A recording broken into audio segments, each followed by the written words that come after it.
ঔপনিবেশিক কলকাতার বিভিন্ন স্থাপত্য নির্মাণে স্যার রাজেন মুখার্জি প্রতিষ্ঠিত মার্টিন অ্যান্ড কোম্পানি ছিল অন্যতম। তবে এর পাশাপাশি এই কোম্পানির উদ্যোগে 1898 সালে হাওড়াঘাট থেকে আমতা পর্যন্ত চালু হয় একটি ন্যারো গেজের রেলপথ, যার নাম ছিল মার্টিন লাইট রেলওয়ে বা মার্টিন রেল।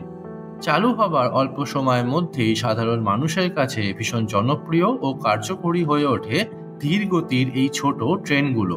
এর ফলে কিছু বছরের মধ্যেই আমতার পাশাপাশি হাওড়া থেকে শিয়াখালা এবং শ্যামবাজার থেকে বারাসাত হয়ে বসিরহাট পর্যন্ত নতুন শাখাও খোলা হয়।